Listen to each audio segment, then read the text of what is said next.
అనే అక్కడ మహారాష్ట్రలో డ్రైవింగ్ లైసెన్స్ తీసుకున్నారు. ప్రహ్లాద్ కుమార్ వెల్లెల్లా అని చెప్పి ఆ పేరుతోని ఆయన ఎస్ టేకన్ డ్రైవింగ్ లైసెన్స్. అదేవిధంగా పాన్ కార్డు కూడా అదే పేరుతోని తీసుకోవడం జరిగింది.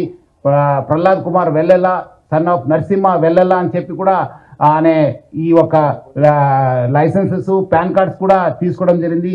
ఇక్కడ కూడా మన దగ్గర కూడా సేమ్ మన ఆంధ్రప్రదేశ్ ట్రాన్స్పోర్ట్ డిపార్ట్మెంట్ కూడా లైసెన్స్ తీసుకోవడం జరిగింది. సో ఇట్లానే ఫస్ట్ నుంచే ఆ ఒక్క క్రిమినల్ మెంట్ ఆఫ్ మైండ్ ఉండడంతో ఈ అంతా లోతుగా టెక్నాలజీ యూజ్ చేసుకుంటూ ఈ పైరసీలో ఇన్వాల్వ్ కావడం జరిగింది. ఎప్పుడు పోలీస్ అనే వెంబడబడినారు, ఎప్పుడు ఫిలిం ఇండస్ట్రీ అప్రమత్తం అయింది. ఆయన ఉన్న మన ఇండియన్ సిటిజన్షిప్ కూడా మనము ఆయన గివప్ చేసి ఆయన ఇప్పుడు ఈ Saint Kitts and navies country ఒక సిటిజన్షిప్ కూడా తీసుకున్నారని. Saint Kitts and navies country Caribbean islands లో ఉన్న ఈ ఒక్క కంట్రీని ఆయన తీసుకున్నారు.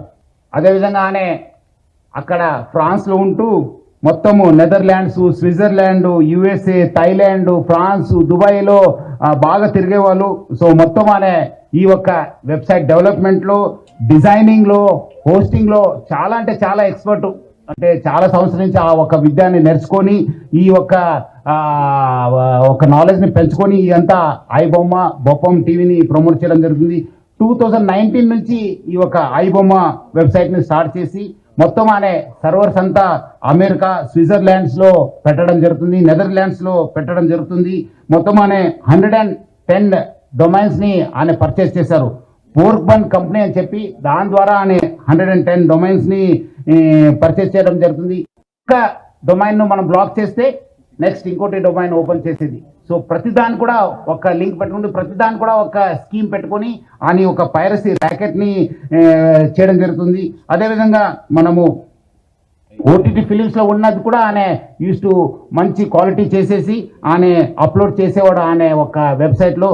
దానివల్ల కూడా బాగా కొత్త టెక్నాలజీ యూస్ చేసుకొని స్క్రీన్ రికార్డింగ్ చేసి దాన్ని కూడా ఎడిట్ చేసి ఈ ఒక మూవీస్ అన్ని కూడా అప్లోడ్ చేసేవాడు.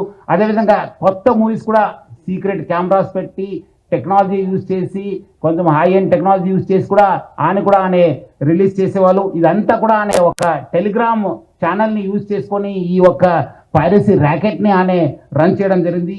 సో దాన్ని వీళ్ళు ఎవరెవరు ఉన్నారు ఆయనకి ఈ ఒక స్కీమ్లో ఎవరెవరు హెల్ప్ చేశారనే పైన కూడా మనము లోతుగా ఆయనను పోలీస్ కస్టడీ తీసుకొని మనము ఇన్వెస్టిగేట్ చేయడం జరుగుతుంది. మొత్తం ఆయన ఈ ఒక ఫిలిం చూపించడం ఒక ఎత్తు అయితే ఇంకోటి వైపు ఈ ఆన్లైన్ బెట్టింగ్ నడిపించారు. మీరందరూ కూడా తెలుసు, లాస్ట్ 2020 నుంచి ఎప్పుడు ప్రపంచవ్యాప్తంగా కోవిడ్ వచ్చింది. అప్పుడు చాలా మంది బయట రాలేకపోయారు, చాలా మంది ఇంట్లో ఉండి ఈ ఒక మూవీస్ చూడడము, ఓటీటీ సబ్స్క్రిప్షన్ తీసుకోవడంతో చాలా మనకు కాస్ట్ ఎక్కువ కావడంతో మనము మూవీ రేట్స్ కూడా ఎక్కువ కావడంతో అదేవిధంగా వీళ్ళందరూ కూడా ఒకటే ప్లాట్ఫామ్ పైన ఈ అన్ని కూడా తీసుకురావడం జరిగింది.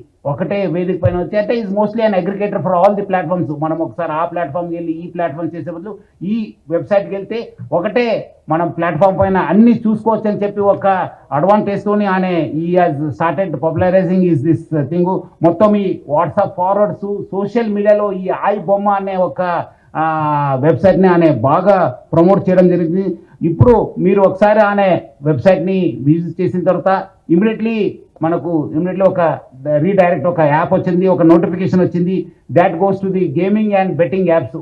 అక్కడ ఇమీడియట్లీ పబ్లిక్ అందరూ కూడా ఆకర్షించడానికి ఆయన use to promote this betting apps. అదేవిధంగా దానివల్ల కూడా చాలా డబ్బులు సంపాదించారని చెప్పి తెలుస్తుంది. సో దానికి ఎవరెవరు ఎంత డబ్బులు సంపాదించారు, ఎక్కడెక్కడ డబ్బులు అనే ఇది చేశారనే పైన కూడా యూజ్ చేశారనే పైన కూడా మనము లోతుగా ఇన్వెస్టిగేట్ చేయడం జరుగుతుంది. ఇది ఒకటి ఫిలిం చూపించడం ఒక ఎత్తు అయితే dark side is using it for criminal side.